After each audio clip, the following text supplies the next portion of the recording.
steering wheel. Lapse the steering wheel, yeah. Give him steering wheel. Hey, steering wheel. Somebody tell him to give it to him. Come on! Whoa! Your leg, my please. Your leg hip. How the f*** that's possible? I'm driving like a grandma. Get that, Ralph? Did you hear me? Proper radio. Ralph, acknowledge. Now, come on, close him down and kill him. We've got a lunatic on the track. Down that interstate. Boys and girls, your attention, please. Hello and welcome back inside the Park from Air podcast number 981, the Australian Grand Prix review. This is Todd. No, Todd, not now. A.K.A. Negative Camera. You know what we do on race weekends? We watch one, then we talk about it. Then we watch one, then we talk about it. Come on, Todd. That's exactly what we do. Stop yelling at Todd. Stop yelling at me. You know the format. But before doing that, I do have to bring in my co-host, and you know what that means. Of course, I got to go all the way south where he's nestled in Texas, but I happen to know behind him he has a Samsonite suitcase ready to go to Sebring at the drop of a hat. You know him. Wrecked from out of the wasteland. He's bad. He's beautiful. He's crazy. It's... Hello, everybody. This is Paul Charles, the International. It's Paul, the sporting manager of the Heart of Racing Aston Martin team in the IMSA series in America. He's at the cutting edge of sports car racing, the Aston Martin Vantage GT3, the Aston Martin Valkyrie. V12. Paul, you got some serious horsepower you're overseeing there. Yeah, it's good fun, right? Yeah, it is. You're getting ready for Sebring. Even Max Verstappen wants to join. Yeah, he does. See, I texted, I sent you and Tom a message. I said, man, if WC was sharp and on their game, they would be getting some investors, setting up a team. They would get Max in that series in a heartbeat and try to siphon off a bunch of those F1 fans that are disenchanted. And I'm probably sure it's going to happen at some point. Yeah, There's probably no will. doubt. Probably will. Yeah. Well, Paul, we got the first race under our belt in Australia. Super excited about that. The season has begun. Just another old race. Nothing much another going typical on, really. race. Another ho-hum, yawner. You know what did not come out of this weekend? There was no... controversy. Nothing at all. No controversy, Paul. Everyone just shook each other's hands and job well done. Nice race. Job everybody. well done. See you in China. See you in China. Well done. Nothing to see here. Oh, boy. Yeah, I know what you're thinking. It's a shitbox. I know. We'll get into it. Trust me. We have opinions. Oh, trust me. We have opinions. Yes. We will get into them. First, I'm going to recap briefly the race for all of you. You all watched it. You know what happened. But Charles Leclerc had a great start, rocketed up from fourth to the lead, threading past George Russell and Isaac Hadjar into turn one. Lewis Hamilton serves from seventh to third. And then you had Kimi Antonelli dropping down to seventh. And, early on you had Ferrari leading 1-2. Everything looked pretty good for Ferrari, the team behind me. As a Ferrari fan, I was pretty darned excited at this point. I thought, aha! But, gotcha. Yeah. I was brought, as a true Ferrari fan, I was brought back down to earth rather quickly. Lap 12, pivotal. Isaac, his Red Bull went up in smoke, halted, virtual safety car came out. Mercedes boxed both drivers for hard tires. Ferrari, very much like McLaren last year in Qatar, but Ferrari decided to go for track position, which I have to... Well, we'll talk about when we review Ferrari's race. Mm-hmm. There's an Easter egg. You'll want to know what I think about my team. Anyway, a second virtual safety car came out when Valtteri's Cadillac failed, and then after Leclerc and Hamilton pitted, Russell and Antonelli led on a bold one-stop strategy, as Antonelli said. Max from 20th to 6th, overtaking Arvid, Lindblad, Ollie Behrman. Lando Norris fended Max off for 5th, unable to match the front runners, though.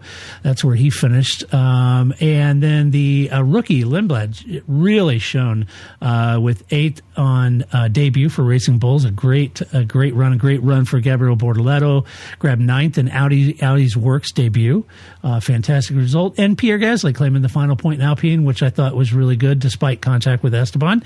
And then you had Aston Martin's woes. Obviously, Fernando Alonso retired. Lance came in, retired, then went back out, then retired. A lot of vibration issues. And then Oscar Piastri, boy, if he pulled an Isaac Hadjar, crashed on the formation lap, didn't go to the grid. Nico Hulkenberg didn't start, had a major issue. We'll cover that in the team review. And then Russell nursed his tires home, won by 2.9 seconds over Antonelli. Leclerc took 3rd, just 0.9 seconds ahead of Hamilton, who criticized Ferrari's strategy, and so Lewis was right. I agreed with him. The regulations fueled overtakes and a lot of tension, a lot of nervousness on the grid during the race, during the start. And, Lando Norris pretty vocal. A lot of drivers very vocal about that. Very vocal about the energy rules, and Lando said it was artificial and risky. The closing speeds, as we saw at the start, my gosh, Franco Colapinto just about piled it up in the back of Liam Lawson's car. It was slow. Mm-hmm. That was great reflexes. But anyway, so much to talk about, Paul. So much to talk about these regulations. Nice. Now, I was holding my opinion over the weekend while I was on the socials, and I was going to wait, even after qualifying, everybody was just apoplectic, and I was going to wait after that, and I was going to weigh in after the race. And so I watched it. Yes, I have strong opinions about it, but I wrote a piece over at our website, theparkforme.com, talking about why it seems wrong and how to fix it. And so I spent some time over the weekend looking at the technical regulations, and I was trying to say if I was going to fix it, what might be the way to fix it. So if you haven't read that editorial piece, you can zoom right over there and read that. But that's just my thoughts. I'm trying to be very unbiased, and I'm not on a big screed, and I'm not on a soapbox. This is a joke, and blah, blah, blah. I didn't do any of that. I tried to be measured, as we always are here, and just offer some constructive feedback. So that's what I did. Mm-hmm. And I'm sure Stefano is reading every word of it. Let's talk about... Yeah, it always does. Let's talk about regulations, Paul. It's the elephant in the room. So we have the new 2026 regulations. I think you and I, contrary to a lot of the other commentary that I saw online during testing, et cetera, even late last year and during testing, I think you and I tried to be a little more measured in our potential criticism, even after the original Barcelona shakedown. Excuse me. Because we said, look, the regulations are ready. It's pretty obvious what it's going to be like. The question is do they apply it accurately? You and I talked about it long before the first race weekend about kind of is what it is, and this is what we're dealing with, and will they be smart about how they apply these regulation sets? So we head into this weekend. They made a couple little tweaks, but your initial thoughts, and then I can share mine, Paul. What'd you think? Initial thoughts. Well, I wasn't surprised. I was excited going into watching the race, not because I thought this was going to be a barnstormer. I was just excited to just see what the hell was going to happen, really. The new rules, who's going to be reliable, how everyone's going to adapt to these rules, and how they're going to run their race, because that was definitely something you couldn't really glean from testing, right? Yeah. We couldn't see how everyone matches up. We knew maybe who had a fast car and this and that, but a fast car on a lap didn't really mean too much when you get to the race here, especially with these new regulations. I wouldn't be measured about it because I don't think it's all doom and gloom. I don't think, the sky has fallen. I certainly think there's time to make some adjustments to make things a little better, but this track obviously wasn't the ideal situation for Formula One to launch these rules. But then again, you can go ask Formula One, okay, why didn't you have a bit of forethought, and maybe instead of throwing everything into one basket, why don't you just kind of have a little trepidation, maybe ease into this system. I mean, I've never really agreed with the 50-50 rule. I think that's way too much bias on the electric side. And we saw where the negatives are there. You know, we don't want these big differentials. We don't want the cars running out of power, you know, when competing with a car. I don't. If they all had the same energy and they're allowed to deploy it at the same time, I'd be okay with that, because it's kind of like push to pass, right? You can use it where you want, when you want it, but you don't have anything more or less than the other ones. And what we found with this overtake mode is it's really just an invisible DRS, and more extreme. And once again, I never liked DRS, not because I don't like wins opening, because I don't like inequality between drivers and cars when you're in a battle for a position. And there was definitely a lot of inequality there. And I think the overtake mode was extreme and not necessary. I think if they balance out how they deploy this energy in the battery and just kind of leave it at that, I think then it's up to the driver to make the best of that situation and work with their team on the best way to deploy it. But when you've got the overtake mode, it just kind of throws all that out the window, really. The biggest thing that I got from it was I just hate the super clipping. I hate the idea that you're using the engine to charge the battery. Is that the point? I love the idea of hybrids. I love the idea that you're using energy that was just going to disappear into the cosmos and put energy back in the car. That energy should be used for giving the car more performance, not just replacing less performance, really, in the end. And just when you're seeing, you know, drivers at half throttle, even though they're at full throttle and half the energy, it really is kind of counter to what the whole idea of this hybrid was. You're using an engine and fuel to charge a battery. That's not what you're trying. That's not the sustainability. That's not the green effort. You know, I won't even go into how the use of the tires adds a negative to their green initiative, right? Right.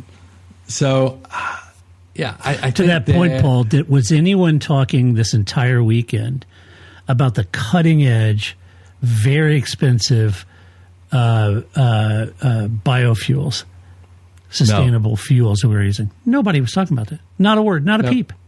No, it was all overshadowed by a bigger thing for the general public, for the world, than anything. Absolutely, absolutely. And nobody was talking, not a peep about it. It was all about the damn battery, right? Yeah, it's all about battery and how they can use it and who's using it, who's not using it. And it should be a tool, but as I said, they just took way too big a chunk out of the ICE power and put too much reliance on the battery. It isn't enough, right? No. It isn't enough. It's not fit for purpose. No. And so they need to, I think that, you know, it's not irreversible. I think that they can still stay within what's been developed and maybe change some things so you're not running out of power before the end of a race. So the differentials in speed aren't so massive, because you've got overtake mode plus battery mode plus someone's depleted their battery. You know, I mean, there was a big speed differential, and that's kind of what Norris was talking to on you know, the dangers. I mean, I think Ocon even got a penalty for overslowing, and he was in a battle for a position. He wasn't slowing, you know, he was overslowing to try and make this whole thing work. I think, you know, it is the first race, and I think the teams will get better. And if they came back to Australia in 10 months and did the race again, I think it would be a whole different thing. So I think there's a lot of learning to do. And I think as they learn, the teams will gradually narrow down to very similar techniques on the race. So I think that's, you know, there's going to be less. They're fishing around, you know, they're literally, it's a laboratory out there. They're trying to find the best way. And that's what we saw out there. Unfortunately, in a world championship race, we got to see them basically testing and trying to figure it out. So I agree. Yeah. I think, I wrote in my editorial piece about how to fix this. I wasn't advocating completely abandoning this. Everybody spent a lot of time. This is what happens when the manufacturers make the rules. I was not suggesting we abandon it, but I do think we should retreat from the 50-50. If this is the world's most premier motorsport, and if Formula One was waning in popularity, I could see them throwing everything in the kitchen sink at trying to get more eyeballs and keep fans, and I get it, but it's not. It's at its zenith at this point. There was no need to even change it. And so, I mean, this is kind of what NASCAR did to itself, right, back in the day.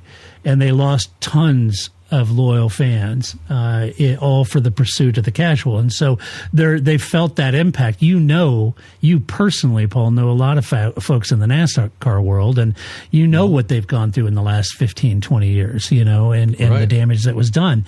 And so I'm advocating we retreat from the 50-50, go 60-40, 70-30, give more power to the ICE, and stop the nonsense on the super clipping and all that. I think, to your point, to harvest waste energy to charge the battery to add boost makes sense. So the kinetic makes sense.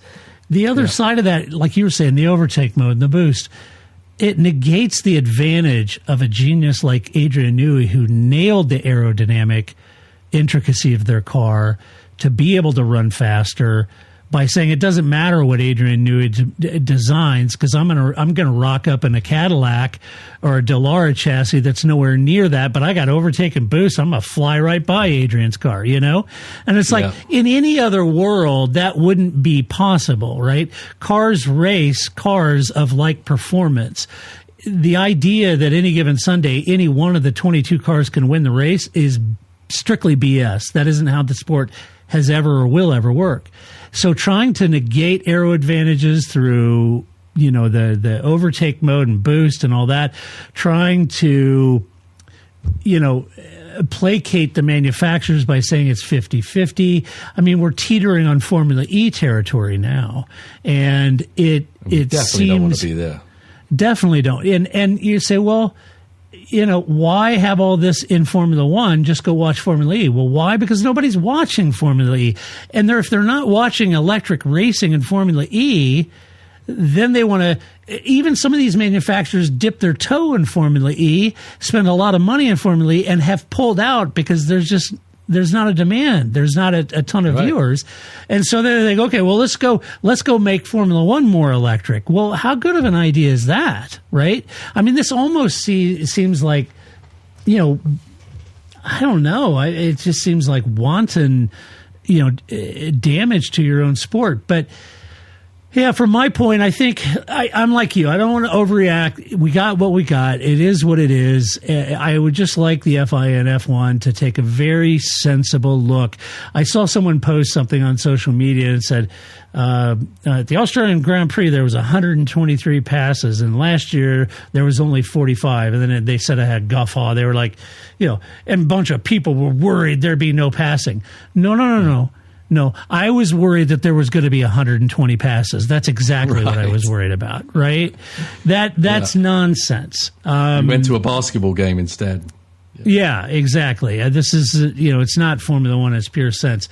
I agree with the drivers. Everybody's like, oh, well, okay, the drivers are all upset, but the fans are happy and Formula One's happy, and now the drivers, and now they're all a bunch of crybabies and all that.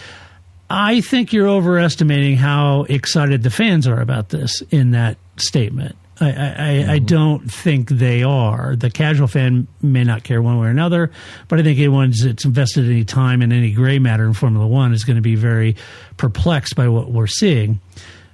To your point, pre-podcast recording, this is a difficult track, and it was always going to exploit the shortcomings of this regulation set.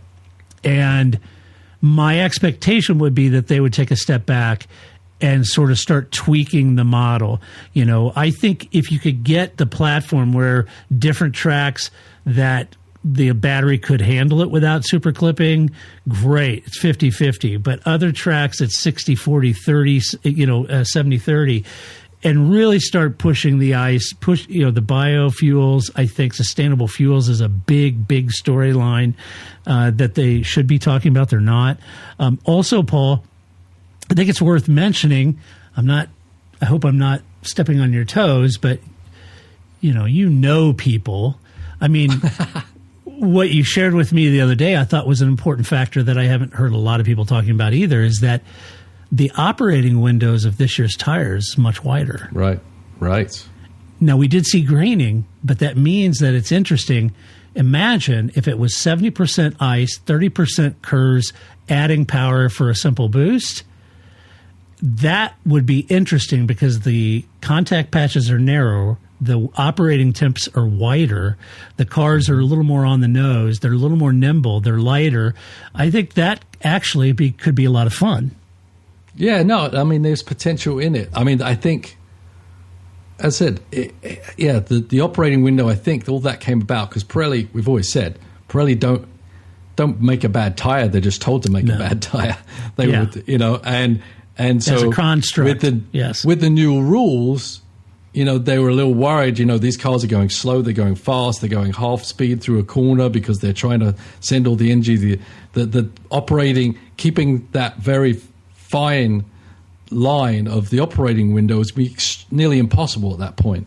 So Pirelli then had to develop a tire that had a larger window, which they can do, and which probably led to why the pit strategy worked for Mercedes anyway, right? Yeah, right.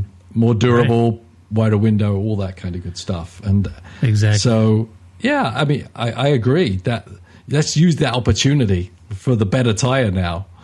You can add a little spice with the electric. I feel bad for the people on the last corner in Australia because basically all the drivers are going around that corner at half throttle. Yeah, just as the clipping was. It's like when you're not going through a corner as fast as you can, there's something wrong. You're missing the point. I was just going to say they're not on the edge to get a good exit. They're getting on. They're using the corner to regenerate power so they can get on the gas a third of the way down the straightaway. That's not right. It's not and right. That should never happen. And they were saying, well, they are driving flat out. It's just the car's not going flat out. It's in periods of harvesting and all that. And I'm thinking, Paul, if you go back to your days as a young boy growing up in karting, imagine you get in that kart and you're flooring it around the track, but the car's like derating constantly. And here you are, full peg throttle, and you're slow and going down slow. It's just not. It's antithetical to racing. Since being at full throttle doesn't mean you're on the edge. The engine, you're physically on, but the car's not giving it full throttle. It's not on the edge through the corner, and that's where it's gone haywire a little bit. And you could say, it's just the old drivers, this is different for them. No, Ollie Behrman, one of the youngest guys on that grid, said, this is BS. This isn't racing, Right. So it's not a old Lewis or Fernando or those older guys can't get their head around all the complexity of the new technology and all that because they weren't raised on gaming and Sims and all that. That's not true. Even the young guys don't like it. And one other thing I want to bring up, Paul, and you can speak to because you're a professional driver, is the issue, and I don't remember if it was Lando or Sergio or whatever. Yeah. But they were saying, looking at the screen, they were looking at the steering wheel so much that they couldn't even drive very well because they're spent most of the time looking at the steering wheel. And for the FIA, who champions safety, Paul, that's a major issue. It is. I mean, what the FIA are here primarily for road safety, and they're basically creating rules that create distracted racing drivers at 200 miles an hour, which is not on. Not on at all. So, I mean, you've been behind people that are sitting there driving and they're looking at their phone every 2 seconds and their speeds. I mean, that's regular just cruising along on the road. Think about what that does to you as you're driving a racing car, as a Formula One car, and you're looking at the screen, you're looking up, you're like basically driving to a bar graph, and that's That shouldn't happen. Once again, that's all to do with that super clipping and how much speed. He was saying he had to look to see what speed he was doing, so he'd know where. So he could tell where the braking. Yeah. Right, and yeah, that needs to go away because. And the FIA should make that go away for that very reason, because they're about road safety or driving safety.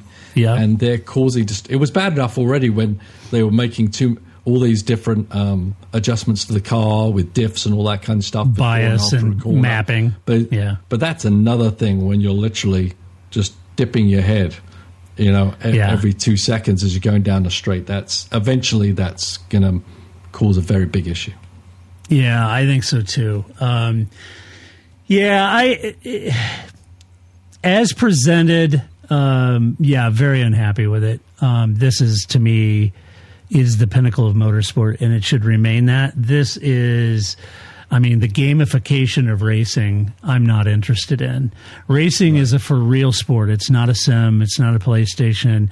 People get hurt. People die in this sport. You have to take it seriously.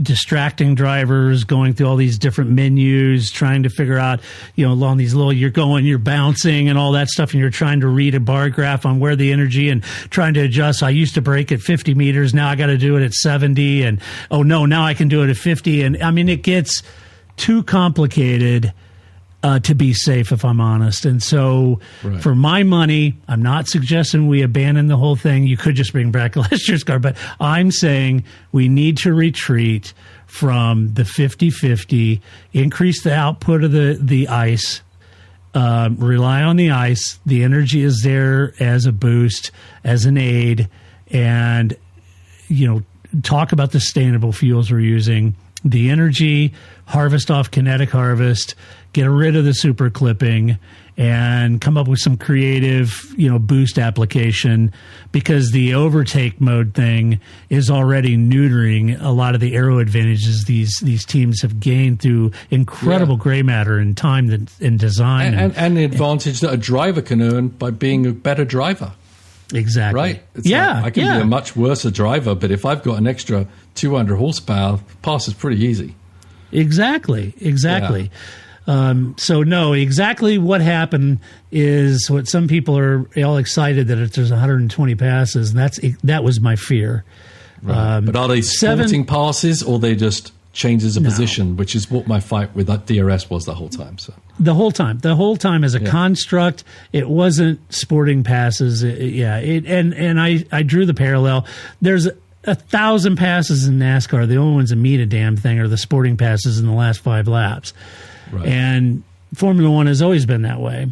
And if you're wanting that, then Formula One is not the series for you. It just isn't. So, I hate it. You and I have been watching since we were in utero, and I hate it what they're doing to my sport. The thing with what Formula One, it's the height of motorsport. The drivers, the cars, the technology.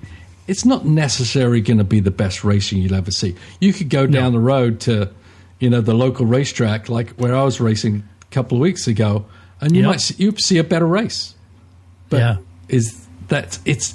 so don't try and make Formula One be a Saturday night banger race out on the oval. It's just not that way. It's so much more complex, which is what I love about it. The technology is a major part, which is what I love about it.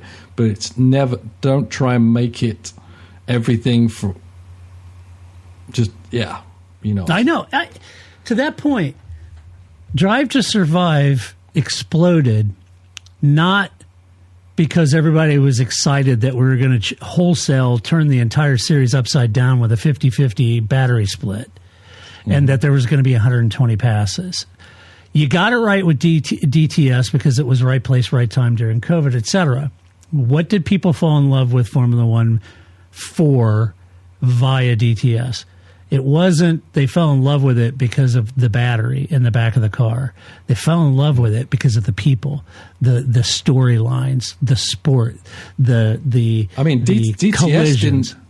DTS didn't really show the racing so much. No. It showed you the story behind the racing.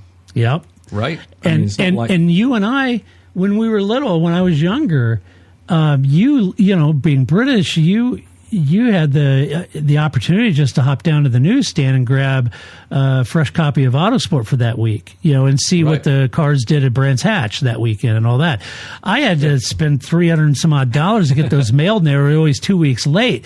But I did it because I couldn't get any of the coverage over here. I was so enamored, you know, with following the news stories and what was Bernie Eccleston doing and Max Mosley and trying to figure out what teams were doing. And the writers back then were, you know, Nigel Roebuck and the team. They were great, right? And that's why I fell in love with the sport. It's the people. It's the stories, you know. It's not the 50% battery power. It's a joke. So I hope, I don't want to panic, but because every track, as you said, even before we got to this weekend, will be different on energy deployment and all of that. So I'm hoping that the FIA will come in, or Formula One will come in and make the right tweaks to rebalance the series a little bit, get us back on song, and get us back to letting these drivers show what they can really do. And deference to them. You also don't want them to do knee-jerk reactions. No, I don't. Unfortunately, they need to probably see it 2 or 3 races before they can hopefully make a realistic decision. So I don't know if we're going to see anything change quickly. Maybe we shouldn't, even though we want it. Even though it makes sense in our head, they've got to kind of do due diligence a little bit. Right. And then also talk to the team and say, hey, what can you actually do? To fix this thing, right? So and this is what the teams wanted, but you know, and look, I'm not, you know, I've seen a lot of people just going over the top, ballistic, and their comments are brutal. I'm not that guy. I've got a lot of deference for Formula One. I've got a lot of deference for the FIA and the teams and what they're trying to achieve, and that's fine. And I agree with you, Paul. This isn't time just to hack, slash, and burn and do a knee-jerk, stupid, pragmatic decision. They need to be prudent. They need to, and like you know, can we give them 3, 4, 5 races, get their feet, you know, under them and figure out and watch the teams learn and figure out how they can tweak it, and make a measured approach to the types of adjustments that they need to do to improve the racing and all that. And I think you and I both, we're measured about it. We've got deference for what they're going through. Yeah. I think this is a bridge way too far, and they need to fix it. And I think we need to give them time to do so, would be my thought. But what we do need to do is have them do something. Do something, not necessarily immediately, but I don't want it to be 2, 3 races down and then go, well, we're kind of okay. No. Yeah, no. Let's you kind of have a good idea, a good picture. You got something you can work with, but let's be realistic and let's make it back to the sport that we love. Right. With those adjustments. So. I agree. All right. Well, let's talk about the teams and drivers as they finish. We're going to start right off at the sharp end of the grid. Mercedes, they confirmed basically this weekend, they confirmed preseason's expectations by delivering a dominant 1-2, both cars quick all weekend, yet the race was far from straightforward. Russell dropped to second at the start, fought Leclerc in a yo-yoing early battle before pitting into the first virtual safety car. Antonelli fell to 7th on lap 1, but recovered through some really measured overtakes. Just a great result for him. And then he synced his stop with Russell's, and that was good. So they stacked them. Kimi said, well, it's a bold decision, but they did. They ran to the end on one set of hard tires and that paid off as Ferrari couldn't close the gap. And it was interesting because the one tire commentary that came out from a few teams was that Max, I think they said they had quite a bit of graining. So regardless of the wider operating window, there was some graining issues up and down the paddock for sure.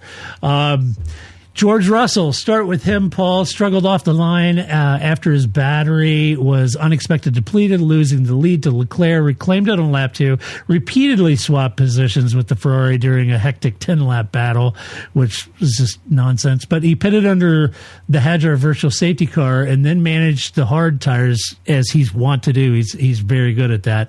Locked up heavy at turn 1, but kept control of that. Built a cushion late on to secure the victory. Later said the fight with Leclerc was a hell of a fight and praised the team for delivering a great car. The car is there, and I think you and I have said it for the last couple of years that the car's there. Russell's going to deliver, and he did. Yeah, no, absolutely. I think, a lot of learning went on the outlap, I guess, to try and recharge their battery. But as we know, the first actually launch off the line is non-battery enhanced, correct? Did they? Yep. Unless they retracted on that. But yeah, to go into the start and look and see you've got zero, he probably knew he was a sitting duck at that point. Yeah. The fight back and forth, both drivers, him and Leclerc, are learning how to use these systems. And we saw some, pretty extreme speed differentials and passes in crazy places. But I think in the end, Russell just settled down because I think he knew eventually it was going to come his way. So instead of the constant battle with Leclerc, he decided just to kind of settle in and wait for his time, which he did. And they pretty quickly, once that VSC came out, and then he was able to kind of utilize the superiority of that car without having Charles to just dive bomb him or whatever you want to call it every lap, and kept him away from them so he could basically make use of that chassis and the speed of that car and close the gap and then give himself an advantage once the Ferrari's pitted. Right. Yeah, Kimi, good race for him, too. P2, crashed heavily on FP3, bounced back to qualify second, finished there, lost several positions at the start, complaining he had no grip, but worked his way back to fourth by lap 10, stopped under the virtual safety car with Russell, then shadowed George really in that second stint, brought it all home for 1-2. First 1-2 for Mercedes since I think they said 2019, which is great. He questioned the one-stop strategy as brave, but ultimately supported that decision and ran a good race. You and I may have a differing opinion on this. I love it that Kimi's on the ragged edge, and I know he crashed in FP3, but I think this he's a tiger. I love it. He's going to make mistakes. He is going to crack it up, but he's finding the limit. And, this is a young guy who was a rookie last year, and he's on P2. So great result. Yeah, it's not often your driver crashes a car and get a hug from Toto, though, right? Yeah, yes. George wouldn't have got that treatment. He wouldn't have. Yeah, I think Toto would have just slammed down his headphones and left the building. Yeah, exactly. Yeah, it's a special kind of love for Kimi. It's a lot of love for Kimi, yeah. And there's no doubt he's got massive talent. He definitely was more on edge the whole weekend than George was. George was more complete, more calm, just kind of no drama. Kimi's trying to get there, and which is good for Kimi. He could, what George is doing is actually where it's a good thing for Kimi to learn how to win races, how to become a world champion, because no doubt he's probably got that potential too. But George's experience is really showing right there. An amazing job by the Mercedes crew to turn Kimi's crash car around. I'm very angry at them because as soon as I saw the car crash, I was like, I came back to our fantasy thing and changed my whole team because I'd actually originally picked George, Kimi, and Charles top three, and I was like, well, there's no way they're fixing that. Kimi's going to have to start from the back, and he's not going to be on the podium. So I switched my team around, and lo and behold, I see the Mercedes roll out and quality. I'm like, yeah. But yeah, just an amazing job. And I don't know if you saw some other people that had their phones on them in the garage were kind of filming the I mean, I know what that's like. Yeah. And how that many people knew what their job was and fixed that car to get it out, to me, is mind-blowing. Yeah, it's amazing. We've had crashes on our team, and there's, done an amazing job in turning the car around, but I've not seen anything like that. Yeah. Especially it was amazing. When you think it's the first race with this new angling regulations, and to, it's one thing if, we've been driving this car for 2 years, everyone knows their part, everyone knows where every bit's go. These are brand new cars to the mechanics as well. Just an astounding job. Yeah. It's amazing. And kudos to Mercedes. They come out of the box super strong. I think most people thought they would be, and so they are. So great job from Toto and the entire team. Just, a perfect weekend for them to get started. Yeah. Let's talk about Ferrari, my boys. So they had great starts, gave them a sniff of victory early on. Leclerc and Hamilton led early, enjoyed the new energy deployment duels with Russell. They said, however, staying out during both virtual safety car periods kind of backfired. By the time they pitted, Mercedes had regained track position with a 10-second gap. The Ferrari was quick, but couldn't match the Mercedes efficiency on the hard tire. And there's a part of me, Paul, that feels that they may have defaulted to securing track position based on past performances, or how they may have approached it more than what they were actually showing at the start. I mean, that Charles can actually dice it with George, through energy deployment, overtake, boost, all that. And I was stunned that they didn't box. I think maybe the second VSC, maybe they had just missed the window, and that was a real short VSC. So I don't hold that against them, but I was stunned, and so was Lewis Hamilton, they didn't even split the strategy. Because if they were thereabouts with Mercedes, with the overtake and boost, I think they could have at least kept them honest. But as it was, they couldn't close 10 seconds. Yeah, I agree. I think I understand what they were doing, because I think they knew that Mercedes were a bit quicker and they were trying to get a tire advantage. But I think they thought, it's lap 12, that's the first VSC. We know there's going to be more. There's unreliability out there. I think they were just banking on a later VSC so they could actually just have a tire advantage to be able to fight the Mercedes. But obviously that never came, or when it did come, it didn't come at the right time, so they missed the window. But keep that in mind. That's why you split the strategy, so you don't have both cars lose out, right? So definitely, I can see them keeping Charles out because he was leading at that moment. Yeah. And then, hey, Lewis, do whatever Russell does, and split the strategy, right? That was a pretty simple call. So I don't understand why they didn't do that. Now, I thought Lewis had a new engineer this year, but boy, he sure sounded like the old engineer. He did, didn't he? And Lewis's attitude or verbiage or demeanor with the other engineer sounded very much the same. Let me get on with it, guy. Yeah. Why the hell did we pit? Yeah. Why did we fit? Why would you do this? I know. Charles produced the move of the race by launching from fourth to first into turn one and swapping the lead repeatedly with Russell. Managed a long first stint, lost crucial time by pitting later in Merckx, fended off Hamilton to secure a podium, lamented the strategy call, as did Lewis. Look, would they have, had they boxed Charles? Could they have beat Mercedes? Don't know. But what I would say out of this weekend at this particular track, the perceived pace advantage of the Merc maybe wasn't as great as I was fearing it might be. However, could it be argued that once Merc saw they didn't box, they pretty much had it and they were managing their pace? Why push it if you don't need to? And they didn't need to. They weren't under pressure. They kept a 10-second, 9-second gap. Yeah, reliability is a big thing. Why push reliability is huge, so turn them down. So maybe that delta actually is there, which I fear, but it didn't really reveal itself in its entirety here because it didn't need to, would be my hunch. Could be wrong, but anyway. I think that's a fair assessment. Yeah, good P3 for him. And then Lewis jumped from 7th to 3rd at the start. Questioned Ferrari's call, as he should have. He said at least one of us should have come in. He's right. Couldn't overtake Leclerc late on, finished 0.6 behind him. From Lewis's seat, I mean, he, good on him. He seems to have responded to this regulation set, at least the car and the characteristics of the car. I'm not suggesting the energy and all that, but I think the car itself, how it handles.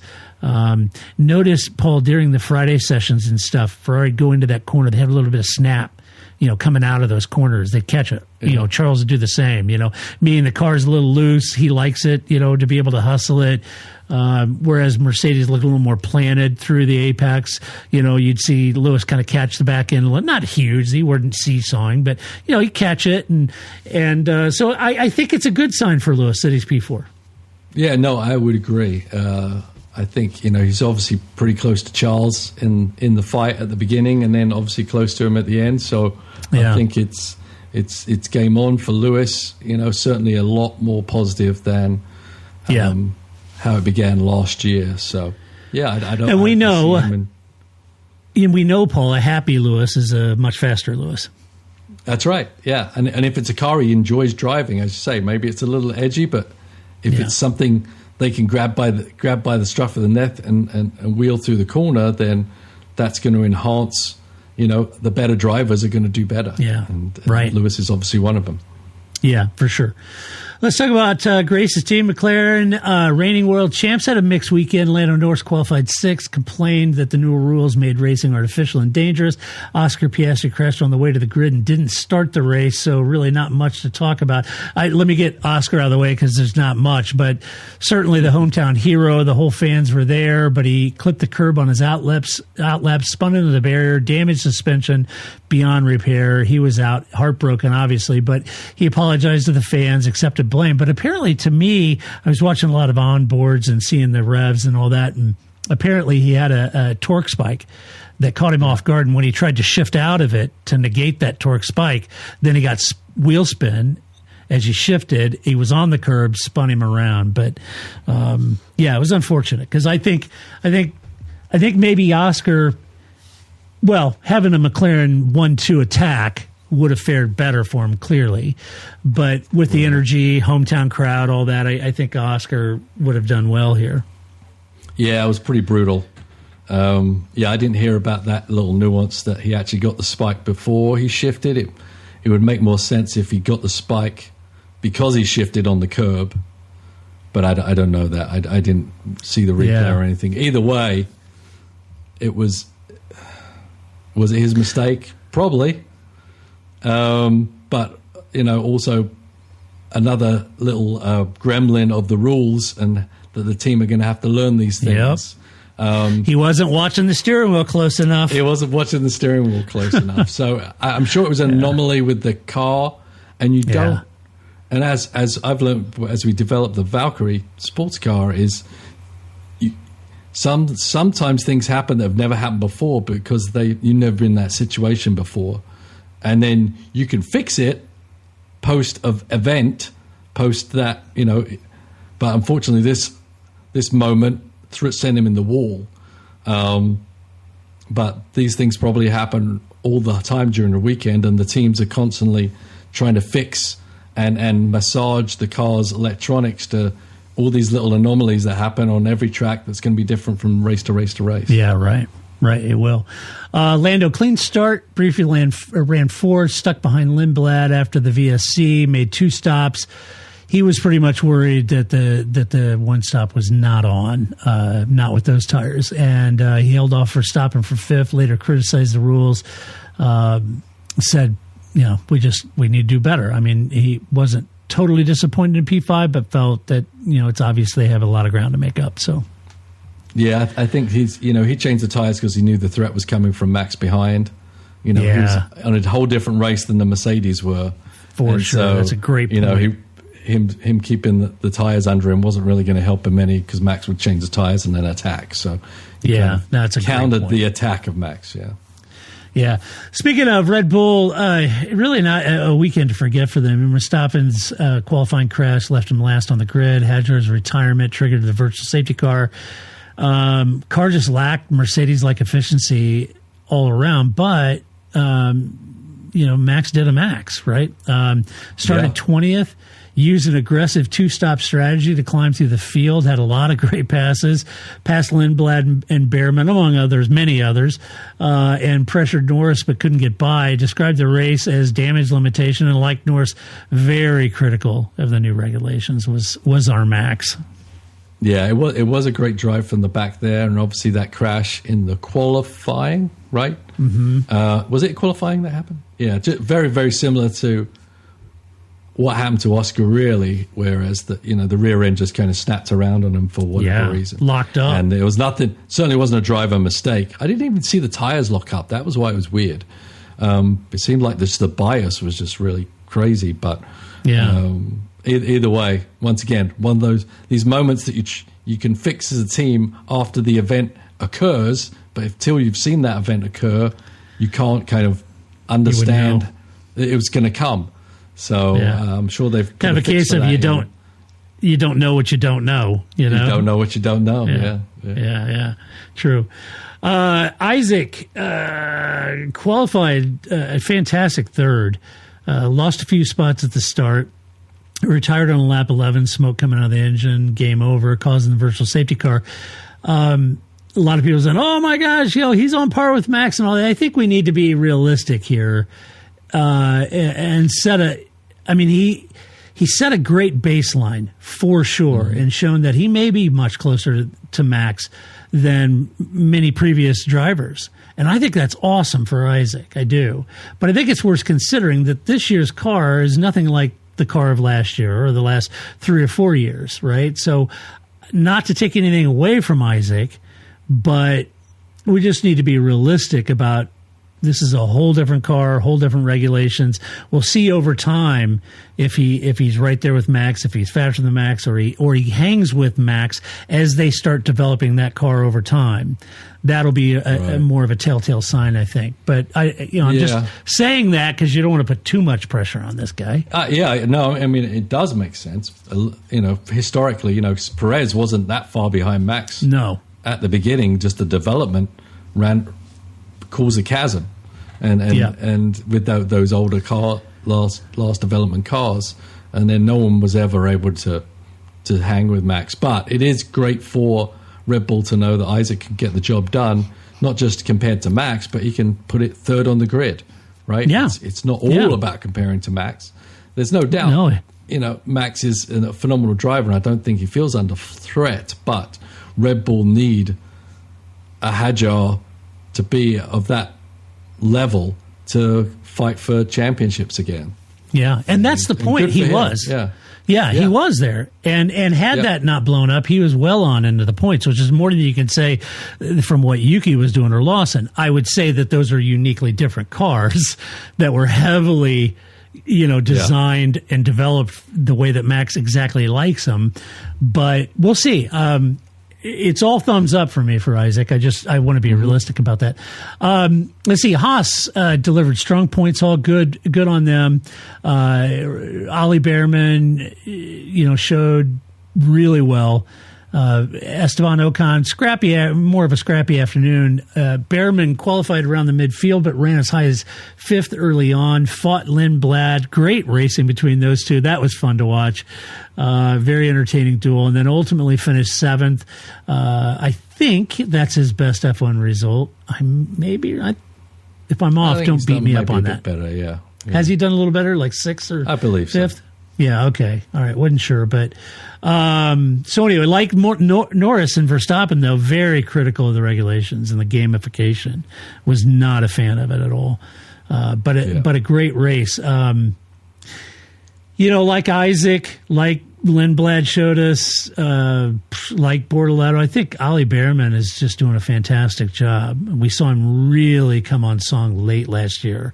And it's great to see him continue that this year, even though the car's radically different, Paul. Yeah, it is radically different. But he has continued his competitiveness in the field and his what's going to be dominance over his teammate. Poor Esteban. Don't feel that bad for him. But the Haas have a gem in Behrman, and they do. Unfortunately, they may not have him there that much longer if he keeps driving this way, right? So I think that's the risk. Yeah. So enjoy it while you can. And obviously, Haas have done a great job with the car too for him to be able to do that. I mean, he can't do it on his own. Yeah. But give him a tool once again, and he can be competitive and does like a fight. He does like a fight. He does. He likes to get in and mix it up. I like that about him. Love his style. Love Kimi's style. On the ragged edge, pushing it. It's what great drivers do. Esteban started behind his teammate, clashed with Gasly mid-race. Stewart's noted that, didn't take any action, just missed out on the points in P11. But he does enter this season sternly on notice. So not the weekend he wanted with Ali finishing ahead of him. No, it was a typical Ocon race, really, isn't it? Yeah. A lot of wheel banging and RG. A lot of wheel banging. Is a little messy. He can be fast on occasion, but invariably, those things come back to haunt him, and he scores less points because of it. That's a great point. Racing Bulls, sister team to Red Bull, exceeded my expectations. I'm happy to see that they did that well. I got to tell you, the newcomer Arvid Lindblad scored points on his debut. Liam had more of a volatile race, but Arvid Lindblad's finishing in P8 started strong, ran fifth early on, fell behind Verstappen and Behrman, but kept his cool to secure eighth. I am just elated for him. He was overjoyed. He called the results pretty nuts, but he said, it's just to show that if there's an opportunity for there, I'm not going to sit around and not take it. I'm going. And what a terrific debut for this young driver who looked poised, unrattled. I would say even planted. In some of the defensive, some of the passing, the battle with Ali. He wasn't flinging it all over the place, and it looked incredibly quick. I'm very impressed with him. Yeah, he's got good racecraft, and the one thing is he's not overwhelmed by any other driver out there. Yeah, I mean, he was fighting it even with the Verstappen a little bit. He was. He did a great start, got up to fourth, I think, at the beginning, and unfortunately the car couldn't hold him there. But I thought his qualifying was impressive. He was impressive in all the practices.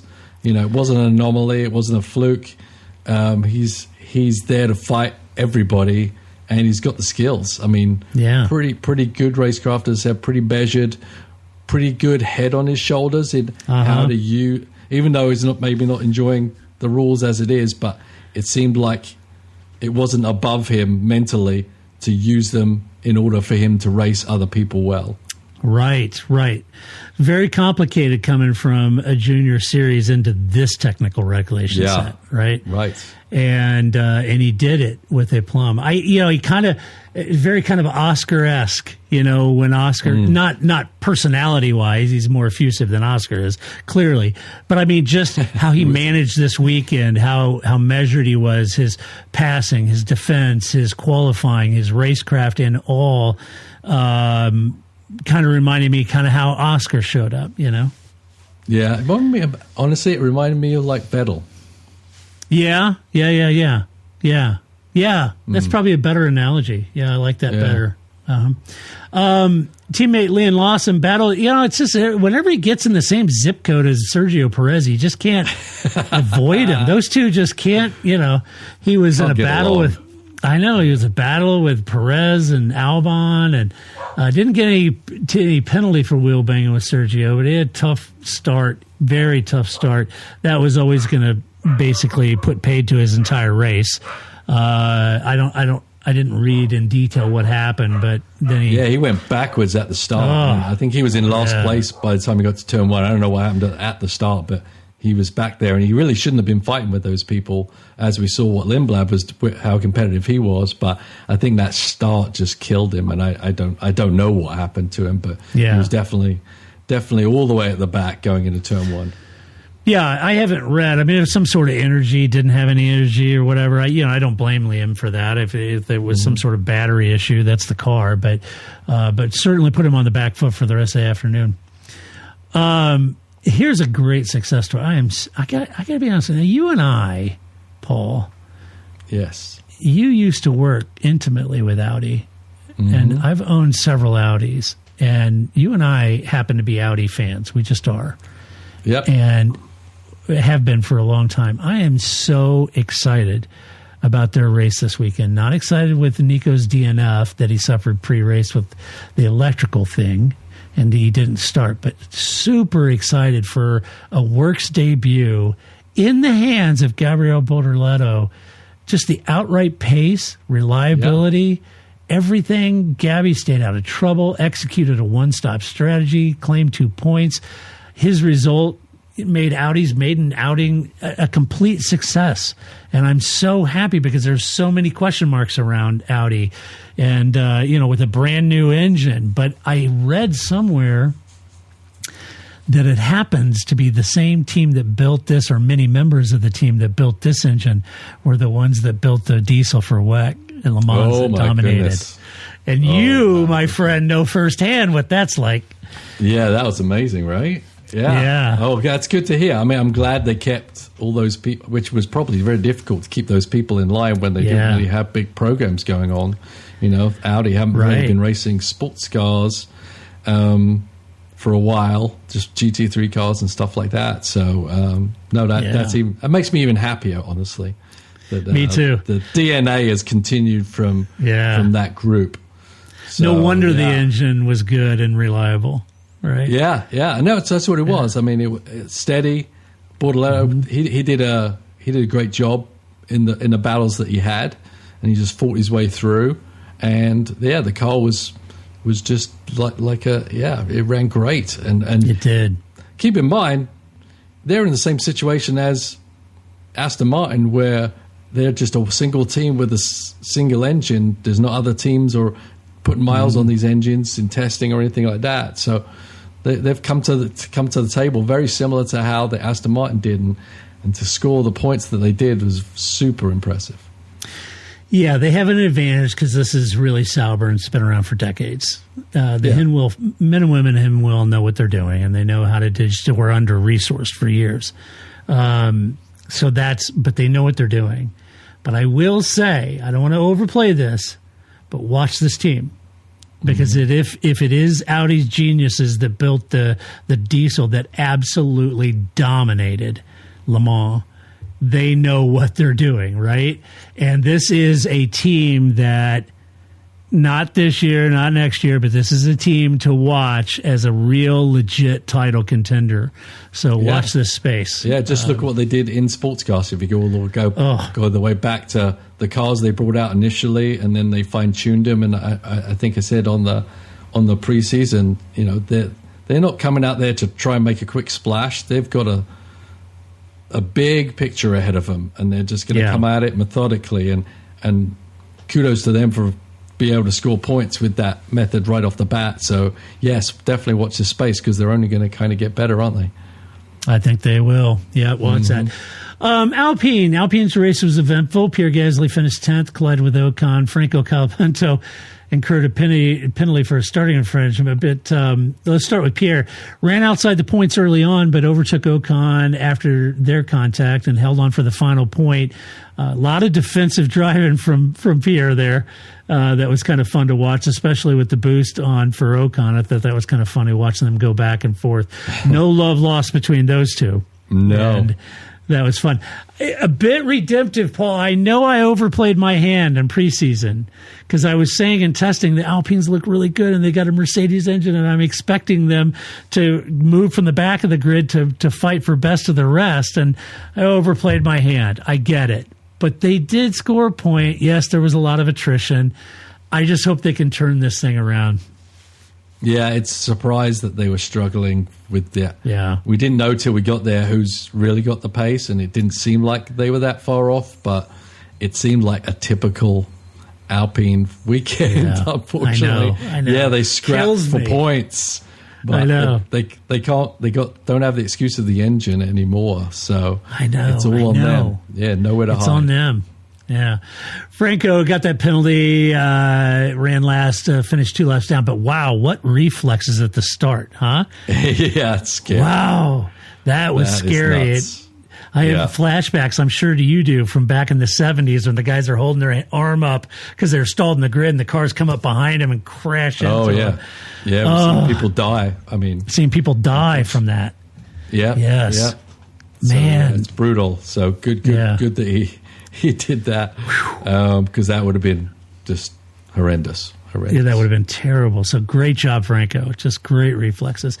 Another Stad story. Williams, they had a tough opener, Paul. Albon showed decent pace, but Carlos battled reliability concerns. James said they knew that their cars are not on song heading into this season. And that, Paul, that's not a great thing, if I'm honest, because he's been very vocal the last 2 years about ditching those 2 seasons. His focus was on 2026. He was like, we're not this year, and next year we aren't going to be, but 2026 is what our eye's on. And it's here. And so far, the answer, it's just not good. No. Carlos will not be happy that for the last 2 seasons, they put all their time and effort in this season, and this is what they showed up to. Now, James says, we know what's wrong. We know we can fix it, and that kind of thing. But, boy, that is not a great opening weekend. Yeah, I mean, if you know what's wrong, that's great, but you shouldn't really put yourself in that position. No. With that much forethought and time to prepare, and if you if your focus really was on there. But hopefully they can get that turned around. I mean, once again, they don't have an excuse of an engine problem. They've got the engine that came 1-2. So it's all looking at them. Yeah, it's all on them. You had Albon. He, as I mentioned, fought Lawson Perez. Car lacked straight line speed, finished out of the points. Carlos started on soft tires, pitted early, spent much of the race battling the underpowered Williams, trying to make something out of it. Finished 2 laps down. He had a terrible start too, though, in his defense. But I don't know. Very worried. Fighting for 5th in the championship last year to this, that's a big hill. It's a big hill. But as I said about this whole thing, let's just give it three races. Give it time. Yeah. Yeah. But if they know they have a problem, they need to fix it quick. Yeah. We're doing the Lawson gambit on the new regulations. Give it 3 races. It's not there in 3 races, can it? Cadillac, the American outfit celebrated simply finishing the race, and that's good. Yeah. Power unit, a little bit of fragile in the case of Bottas, unfortunately. Start with Sergio battled Lawson. Albon in the midfield survived a little bit of contact, ended 3 laps down, but achieved Cadillac's goal of finishing in their debut. They did. And then Bottas had a DNF, was running mid-pack, and then on lap 15, as a DNF, pulled it over and brought out the virtual safety car. So not a great race, but I think, Paul, nobody can be down on him. This is very, very difficult in finishing the race. This is a learning year for them, and that's okay, I think. Yeah, I think the expectations are not very big.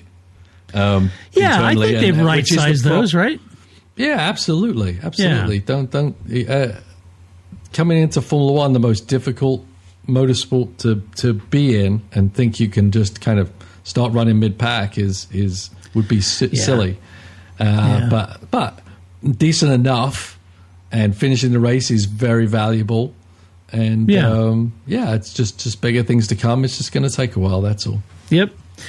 Then there's Aston Martin, nightmare weekend for them. Persistent vibrations, reliability issues. I won't dwell on them. They both toiled around. Alonso retired the car, briefly rejoined and gathered some data and was unclassified. And Lance Stroll, kind of the same thing. There for a little while, Alonso was running around top 10. And I thought, man, if he can handle the vibrations and stuff, Fernando, if he can get there, but then they pulled him out. I got a feeling he may have been light on fuel also. yeah, he may have been. Yeah. I think he threw everything out there. They knew they weren't going to get to the end. It seemed like they were already telling everybody we're done off 25 laps. They went a little further than that, but a little longer. I think they just wanted to do something. Why not? Yeah. Why the hell Why not? Give it a go. Yeah. Right. Yeah. Right. So anyway, well, that's how they finish. That's what we think. But we do hand out awards in this race review podcast, and you know what we do? We always hand out the first award, which is Move of the Race. Get down. You bet, Paul. Move of the race. What'd you have? I'm giving it to the Mercedes pit crew. Nice. Even though it wasn't actually in the race, it had a deep effect on the race. Turning the car around, cannot big them up enough for what they achieved on Kimi's car, and he did the job and put all their efforts in and made them worthwhile, which is even greater. Yeah. My move of the race is purely biased and selfish because it gave me brief. Yeah, right. It gave me brief hope. It was Charles' daring launch that he came out fourth to first at the start, squeezed between Russell, squeezed between Hadjar, got all the way up to first, using the overtake mode, took the lead. He just set the tone for what then ended up being this whole back and forth, and I was so exhilarated thinking, oh my gosh, maybe we overplayed Mercedes' performance advantage over Ferrari, blah, blah. I was all excited. Yeah, not so much. Okay, so then it was kind of like, oh my gosh, it's Ferrari. So anyway. But it was fun while it lasted. It was fun while it lasted. It got my hopes up briefly, but that was it. All right. That leads us to the next award. That typically is like, It's a shitbox. Hey, what happened? We'll do it live. Yep. Donkey of the race. One of Paul's favorite awards. Yeah. Do I give it to the rules or do I give it to Piastri? Those are both good ones. Yeah, I'm going to give it to Oscar because that's brutal. I think we beat up on the rules pretty good already. But we did. Yeah, pretty brutal. Australia never gets a good rub of their drivers in their race. I know. It's so bizarre. It is bizarre. It is so bizarre. It's unfortunate. Yeah, no doubt. It's nearly as bizarre as Jenson Button never being on the podium in a British Grand Prix. I know. Crazy. Very similar. Yeah. Oh, exactly. It's crazy. Well, as much as I was excited about my team, I gave him donkey of the race, not pity. You just deprived yourself of even a shot at victory. Come on. Right. Split the strategy. You know better than that. Come on, Fred. Yeah.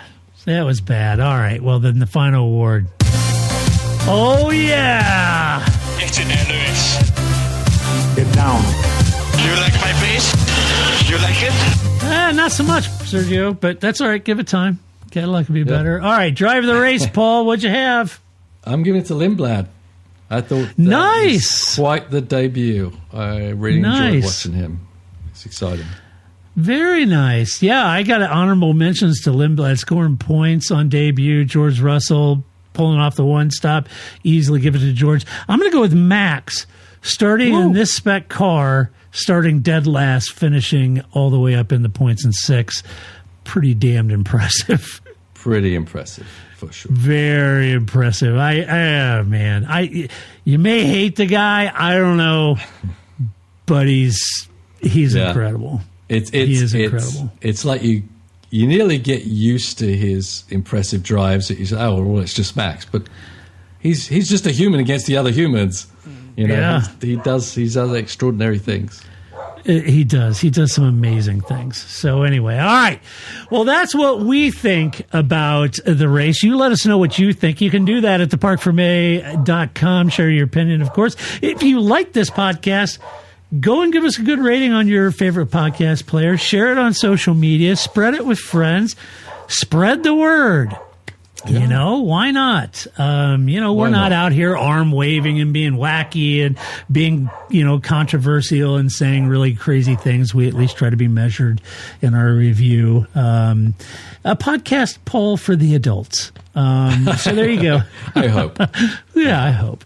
But anyway, a huge thank you to our Patreon supporters. Now, look. If you're a Patreon supporter, go over to our Patreon page, because if you haven't gotten into our TPF Fantasy GP League, all the details are there, folks. So go over to that. It has the code that you need to join our league. I'm already dead last, and I really feel like my team is a good team, and I'm like at the very back. It was terrible. So I even had George for the win. It was terrible. So I had Mercedes, I got to go this week. I got to go change everything again. But anyway, so if you're a Patreon supporter, please do join us in that, because we have a lot of fun with all of you in that. I love the names in that. Oh, the names are great. The names are amazing. One time we should just name the names out there, but there's some really, really cool stuff. The team names are hilarious. You guys are creative. The Thought Brokers is a fun one. That's a fun one. Yeah. You're international playboy. I went with the generic The Parfumé, but anyway, Yeah, we have a lot of fun with all of our Patreon supporters there. Also, if you are interested in being a Patreon supporter, you can get the audio version of the podcast and the video with no advertising, no commercials. So that's worth supporting us for, isn't it? So anyway, all right, Paul, we don't have too much time. Next week, you're going to be in Sebring. I am. And we'll be talking to you live from which corner at the hotel? From the hairpin, from the hairpin. Yeah. So we'll be talking to Paul next Monday evening to be reviewing the Chinese Grand Prix. So stay tuned for that. And Paul, tell everybody what you're going to Sebring for. Can you tell us? The 12-hour. Yeah. Yeah. Of course. Yeah. One of the biggest races of the year. I love Sebring as a track. Yeah. And we were competitive at Daytona. Hopefully we can fix the Valkyrie's woes. I think we have, but it's been a long road right now. It's a very bumpy track. Some light at the end of the tunnel. The car wasn't bad there before. Yeah. So, but I think the GT car has a really good shot. All right. Watch that space, folks. Paul's going racing at Sebring, and check that out. It's a lot of racing coming up this weekend. Until next week when we do it all over again, this is Todd, a.k.a. Negative Camber, saying so long. That's it, man. Game over, man. Game over. It's not what I feel I've got to prove at all. I don't really want to prove anything. I started as an amateur with no idea or no intention of becoming world champion. I was curious to find out what it was like to drive a car fast, to drive on a certain circuit, to drive a certain